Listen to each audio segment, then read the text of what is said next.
Jesus é o Salvador de todo mundo. E essa é a série de pregações que nós estamos fazendo agora no primeiro trimestre desse ano. Então, o pastor Lucas, presbítero Cláudio, já pregaram sobre passagens em Lucas e hoje vamos continuar. E o texto de hoje nós encontramos em Lucas capítulo 8, os versículos 26 a 40. Lucas capítulo 8, 26 a 40. Então rumaram para a terra dos Gerazenos, que fica de frente para a Galileia. E logo que Jesus desembarcou, veio da cidade ao seu encontro um homem possuído de demônios, que havia muito, não se vestia, nem habitava em casa alguma, porém vivia em túmulos. Quando ele viu Jesus, prostrou-se diante dele, dizendo com voz forte: "O que você quer comigo, Jesus, Filho do Deus Altíssimo? Peço-lhe que não me atormente." Porque Jesus havia ordenado ao espírito imundo que saísse do homem, pois muitas vezes se havia apoderado dele. E embora procurasse conservá-lo preso em cadeias e correntes, despedaçava tudo e era impelido pelo demônio para o deserto. E Jesus perguntou a ele: "Qual é seu nome?" E ele respondeu: "Legião." Isso porque muitos demônios tinham entrado nele. E esses pediram a Jesus que não os mandasse para o abismo. Ora, uma grande manada de porcos estava pastando ali no monte. E os demônios pediram a Jesus que os deixasse entrar naqueles porcos. E Jesus o permitiu. Tendo os demônios saído do homem, entraram nos porcos, e a manada precipitou-se despenhadeiro abaixo para dentro do lago e se afogou. Vendo o que tinha acontecido, os que tratavam dos porcos fugiram e foram anunciá-lo na cidade e pelos campos. E então o povo saiu para ver o que tinha acontecido. Aproximando-se de Jesus, encontraram um homem de quem tinham saído os demônios, vestido em perfeito juízo, sentado aos pés de Jesus. E temeram.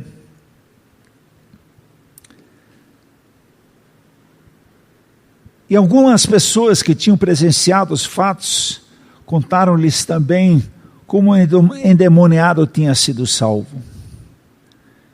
Todo o povo da terra dos Gerazenos pediu a Jesus que se retirasse, pois ficaram com muito medo. E Jesus, entrando de novo no barco, voltou. O homem de quem tinha saído os demônios lhe pediu que deixasse estar com ele. Jesus, porém, o despediu, dizendo: "Volte para sua casa e conte tudo o que Deus fez por você."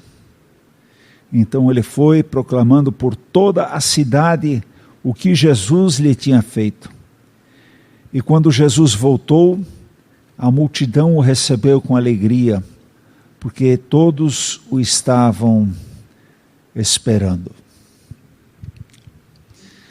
A personagem de quem fala esse texto é um homem perdido,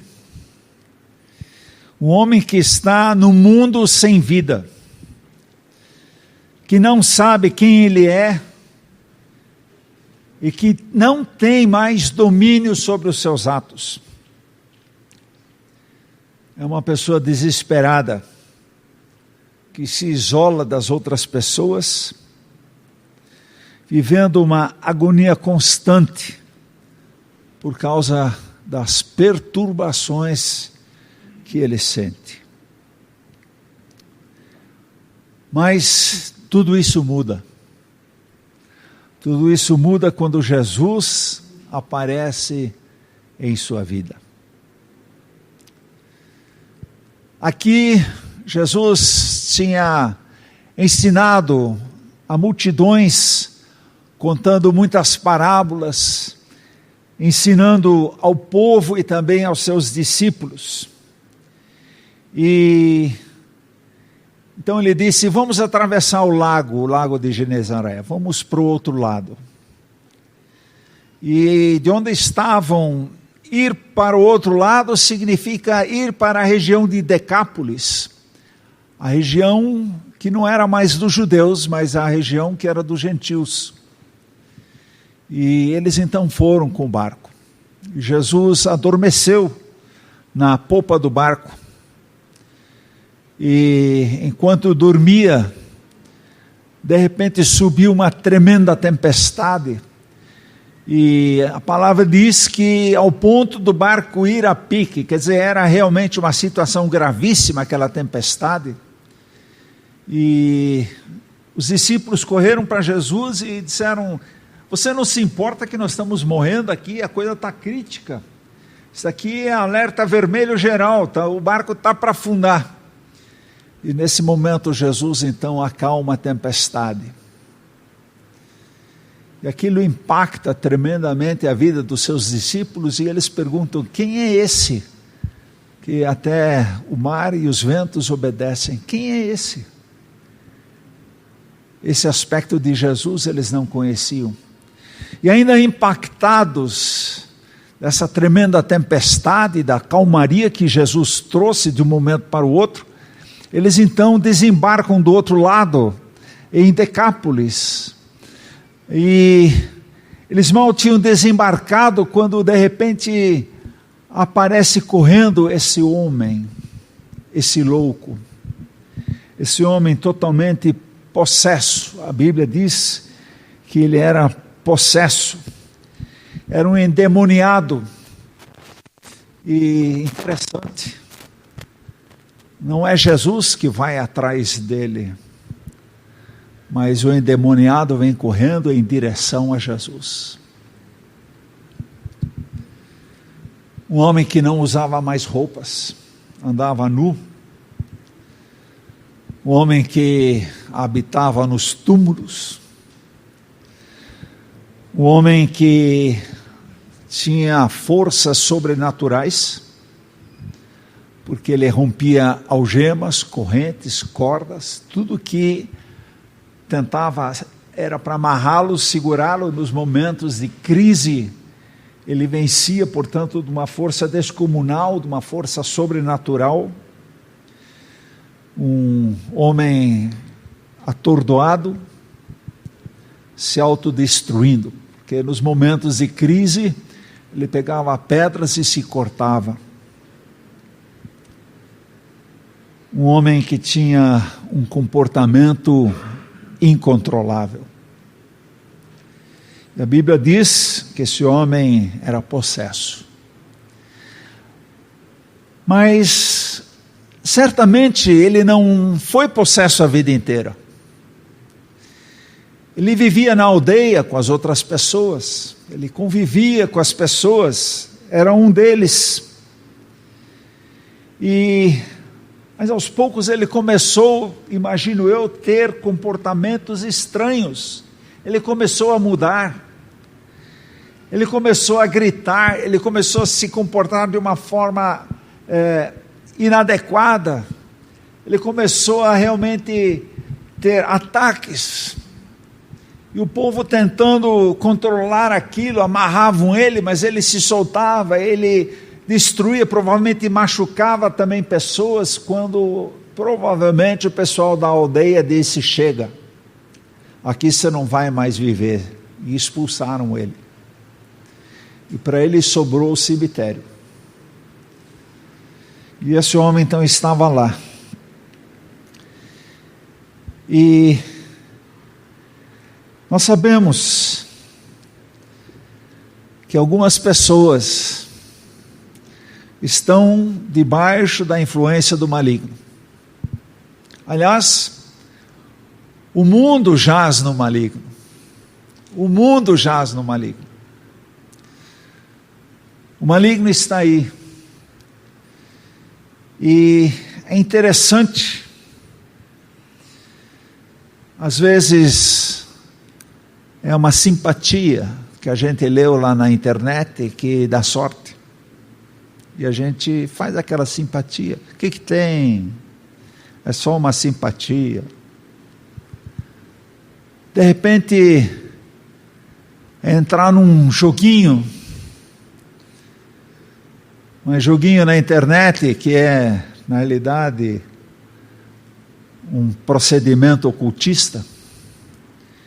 E de repente começamos a ler coisas sobre espíritos, começamos a ler coisas sobre outras vidas, e aos poucos então, das pequenas simpatias, partimos para as mandalas, partimos para os benzimentos, partimos para as rezas bravas. O que tem? Não é nada. Aí vem as sessões de magia, aí vem as consultas espíritas, aí vem os passes no centro, e no fim vem a consagração a Satanás. Tudo começa de uma forma, não tem nada, qual é o problema? É apenas uma simpatia. Minha avó fazia, meu avô faz. E assim, de repente, Satanás e seus demônios entram na vida da pessoa. Possessão não é algo só do tempo de Jesus. Possessão também hoje é realidade. Opressão demoníaca não é coisa do passado. Hoje a psicologia, a terapia, a parapsicologia, tudo resolve, não precisa mais esse negócio de oração. Não é verdade. Opressão e possessão ainda existem hoje. Eu já viajei 3 vezes para a Índia. A primeira vez, eu tive a alegria de viajar com a Celina do meu lado. É um caminho longo até na Índia. E fomos pela África, e da África para os Emirados, e dos Emirados então para a Índia. Chegamos na cidade de Pune, onde a Igreja Evangélica Livre tem uma associada chamada Hindustani Covenant Church. E lá ficamos então para uma reunião. Celina e eu havíamos chegado acho que 2 dias antes, para nos precavermos caso uma das conexões não funcionasse. Mas chegamos 2 dias antes e os irmãos então perguntaram: vocês gostariam de ir conosco hoje à noite para a reunião de oração, lá num grupo familiar que nós temos? E a Celina e eu dissemos: sim, claro que vamos junto. Aí nos buscaram, e nós então fomos com esses 2 missionários indianos, irmãos em Cristo, irmãos consagrados. Fomos então com eles, e andamos. E de repente, queridos, nós chegamos num favelão. E favela na Índia é muito maior do que as favelas aqui. É um mar de casas, mas um mar de gente. Tem gente para tudo quanto é lugar, andando para cima, para baixo. E lá então chegamos e, lógico, tinha lá um riozinho de esgoto aqui, e tinha não. E aí chegamos no barraco onde seria o grupo familiar. E como se faz normalmente, tiramos os sapatos, porque quando a gente entra na casa de alguém, a gente tira os sapatos na Índia.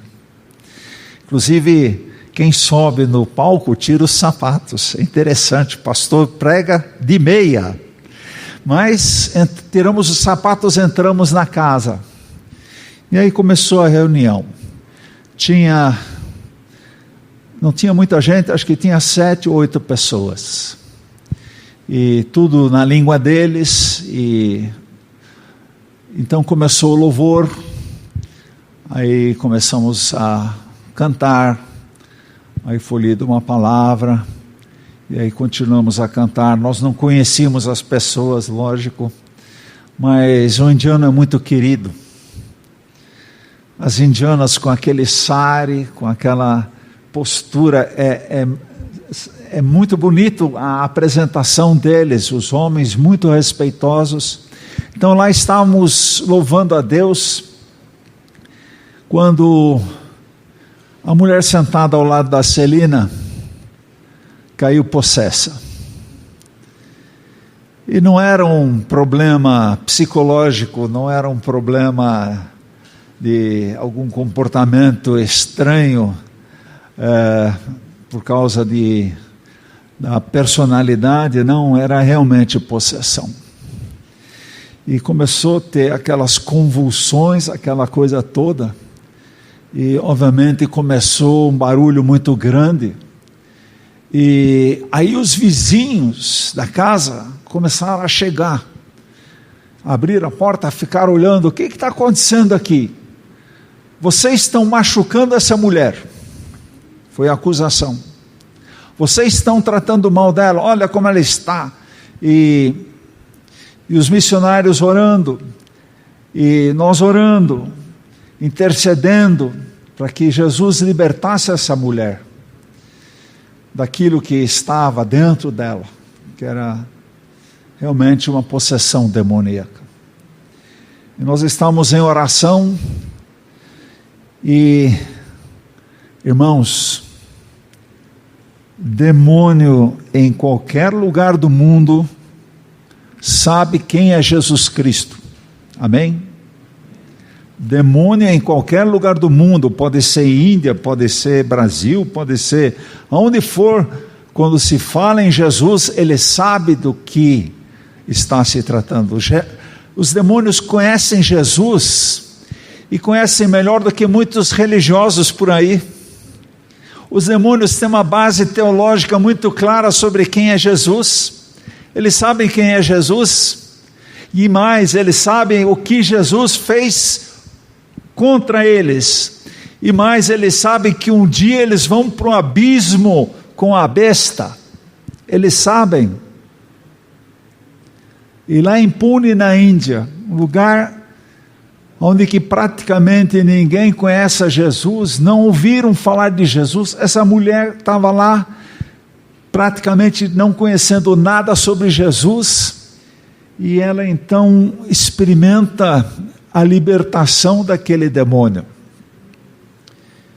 E vocês sabem, é uma imagem horrível, e de repente essa mulher começou a relaxar, que aquilo começou a sair dela, e de repente ela estava como esse homem aqui, estava sentada de sã consciência, estava ouvindo a mensagem do Senhor.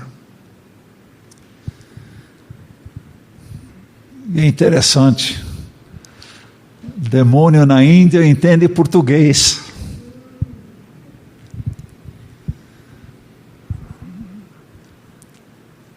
Aí ficou quieto, e a vizinhança toda voltou. O que vocês fizeram com a mulher? O que aconteceu?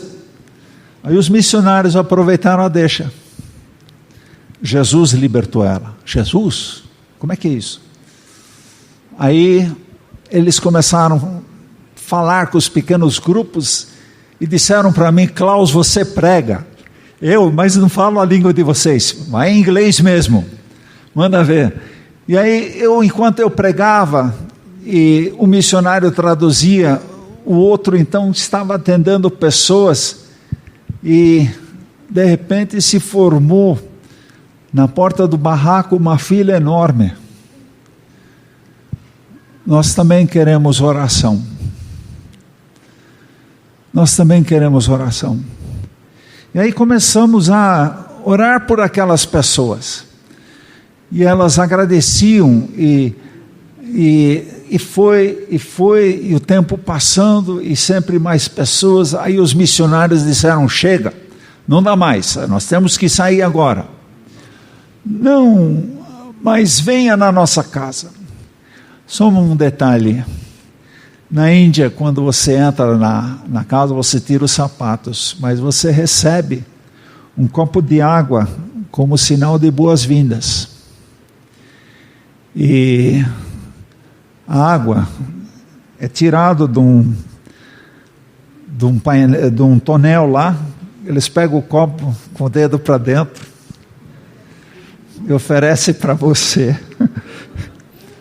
E a Celina e eu, com o copo na mão,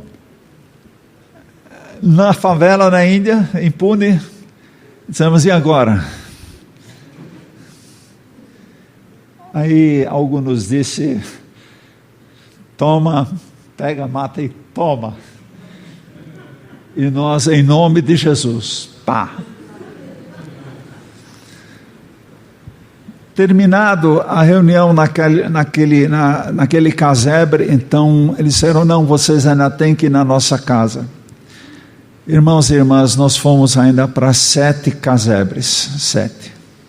Em todos eles, com o dedinho dentro. E em nome de Jesus, a gente tomando. Aí os missionários disseram: chega, realmente agora chega, nós temos que ir embora. Aí nós começamos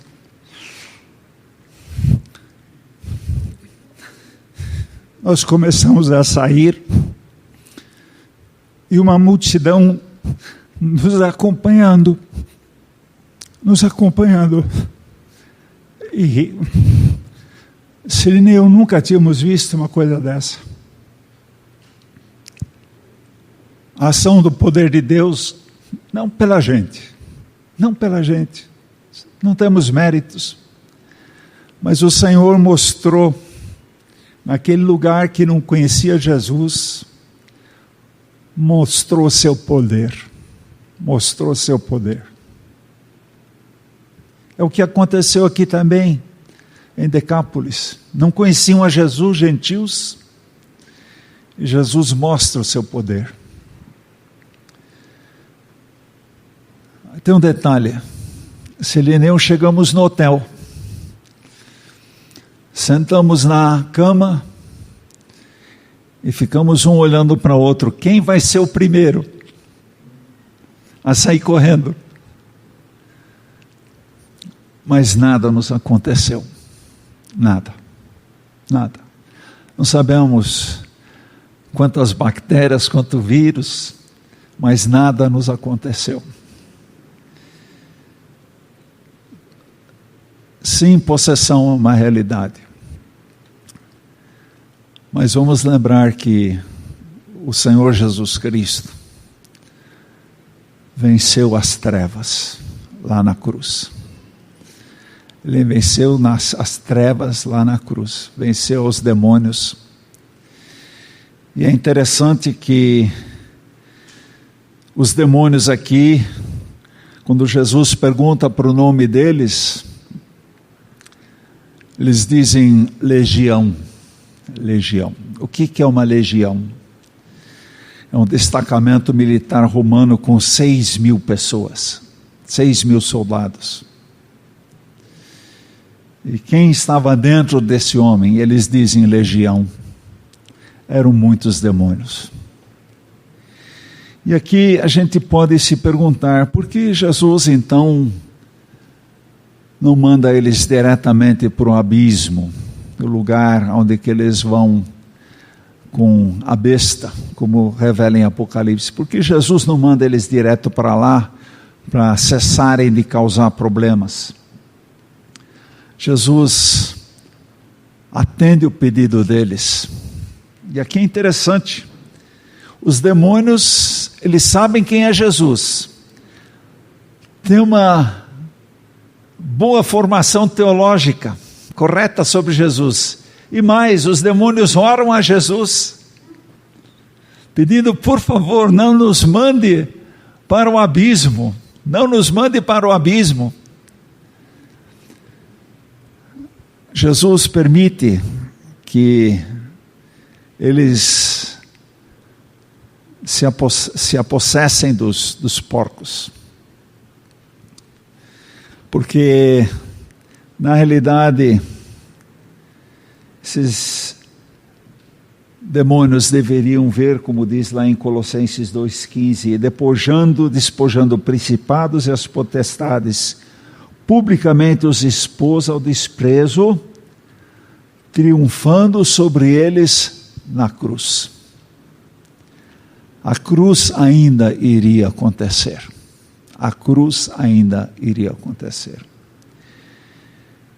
E principados e potestades, nesse momento, foram publicamente colocados no desprezo, porque Jesus venceu na cruz. Jesus venceu na cruz. Em João 5, versículo 19, nós lemos: sabemos que somos de Deus e que o mundo inteiro jaz no maligno. Então, a influência do maligno é presente na vida do crente também. Opressão, engano, destruição, as maldades, estamos sujeitos. Agora, por causa de Jesus, a ação dos demônios estão limitados à vida do crente. Os demônios podem chegar a oprimir, a causar medo, a nos prender, mas não podem nos dominar. Porque nós sabemos que somos de Deus. Nós sabemos que somos de Deus.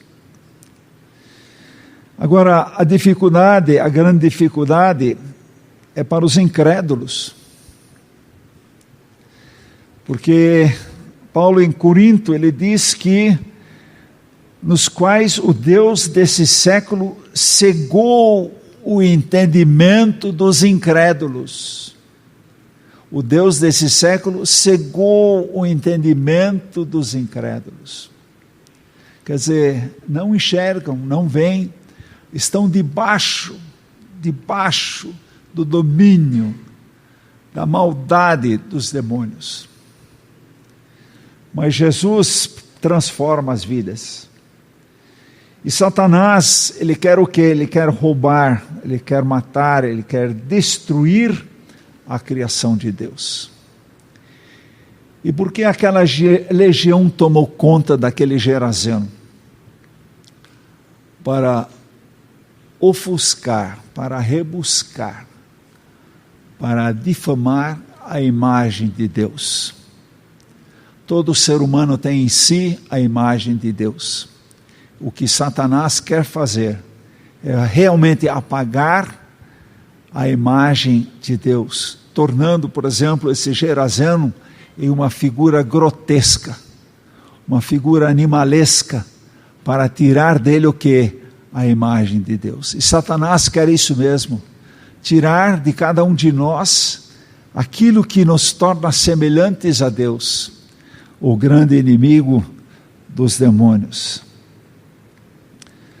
E Jesus intervém na vida deste homem. Esse homem é liberto.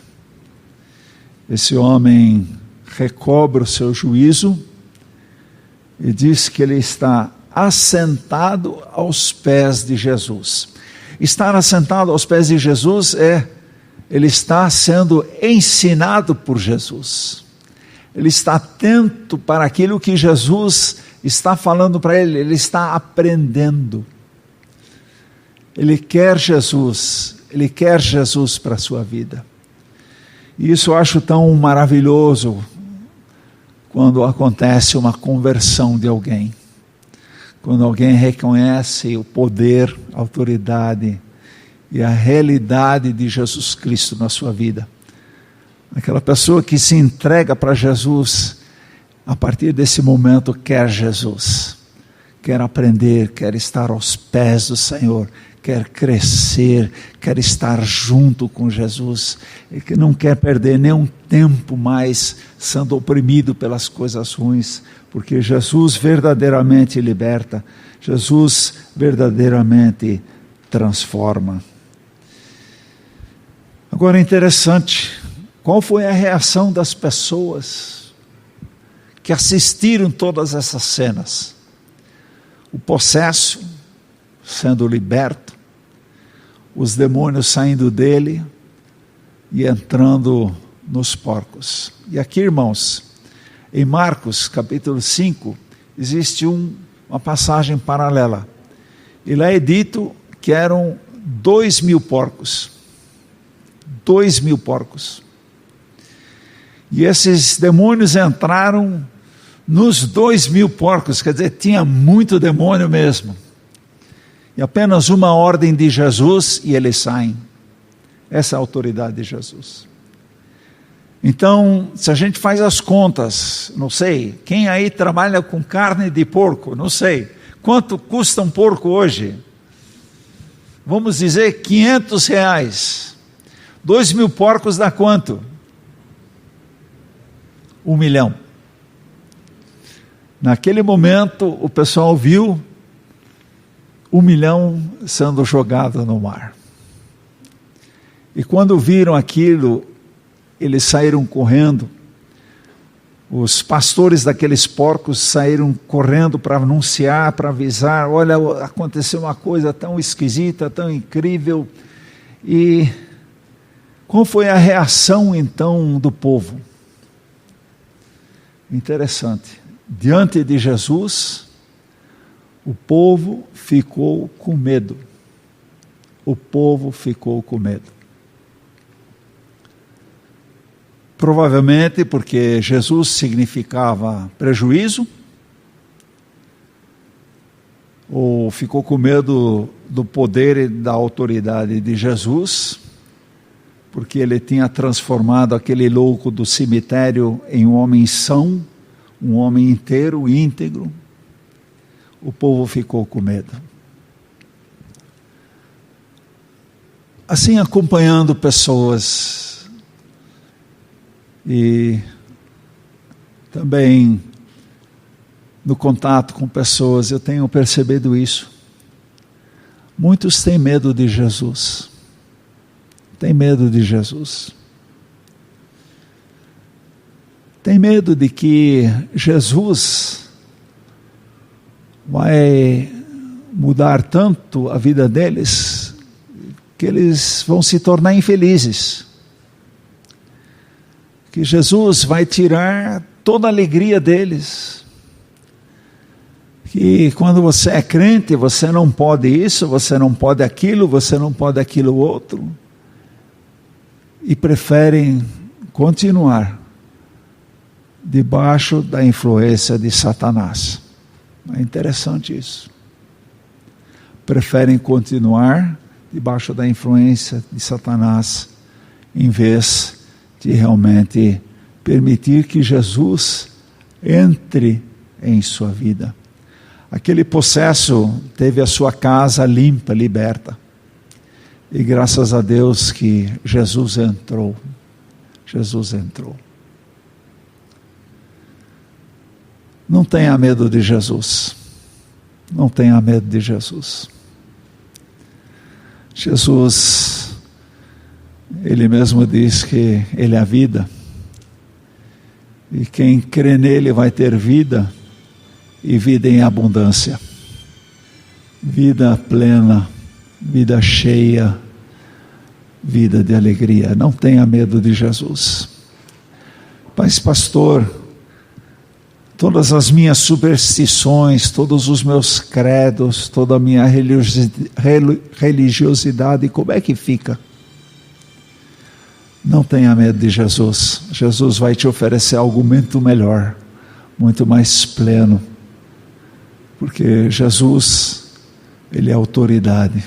Ele é o Filho do Deus Altíssimo, como os próprios demônios reconhecem. Quem sabe hoje é um dia de mostrar coragem,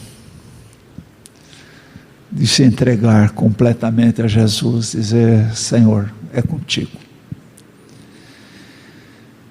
E esse Geraseno, depois de experimentar essa bênção tão grande dessa libertação, ele vê Jesus embarcando novamente. E a primeira reação dele foi: eu quero ir junto, eu quero estar com Jesus, eu quero realmente continuar ao lado desse que me abençoou tanto, eu quero viajar com você, Jesus, eu quero estar sempre ao seu lado, eu quero, porque o Senhor me libertou, eu quero estar do seu lado. Mas é interessante, Jesus diz o seguinte para esse homem: volta para casa e conta aos teus tudo o que Deus fez por ti. Volta para casa, conta aos teus tudo o que Deus fez por ti. Aquele recém-convertido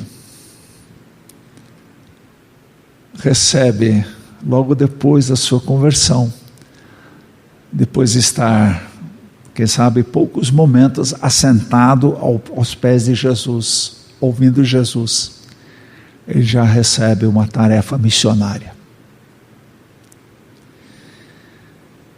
Qual é o homem, qual é o nome desse homem, desse Geraseno? A Bíblia não diz. Diz apenas que foi o homem liberto do diabo. Que nome? Aquele que foi possesso e que Jesus libertou. Que nome? Que nome? E provavelmente aonde que ele ia, as pessoas olhavam para ele: não é possível, você tão inteirão, tão bem, com boa aparência. E aqui acontece uma coisa interessante, irmãos: uma pessoa cheia do Espírito Santo é uma pessoa bonita, amém? E eu estou falando para as irmãs também, vocês querem ser lindas? É cheio do Espírito Santo que a gente é mais bonito.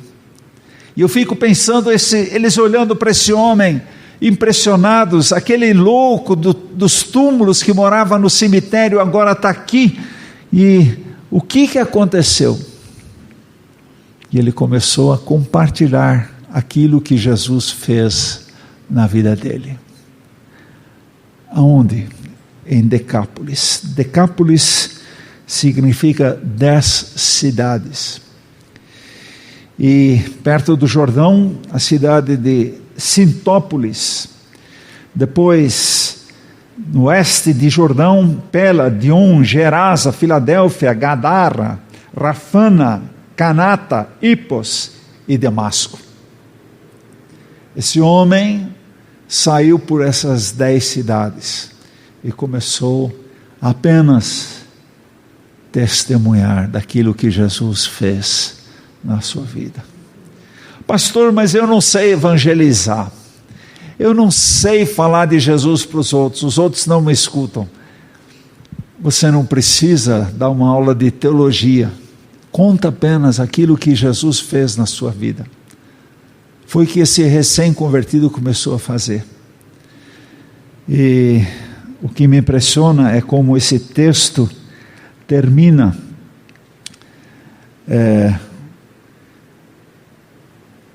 dizendo que ele foi e começou a proclamar em Decápolis tudo que Jesus lhe fizera. E todos o admiravam, diz lá em Marcos 5. Todos o admiravam. Que transformação de vida. Que mudança de vida. Uma ordem de Jesus. A autoridade de Jesus se manifestando na vida deste homem. Vamos ficar em pé, vamos orar.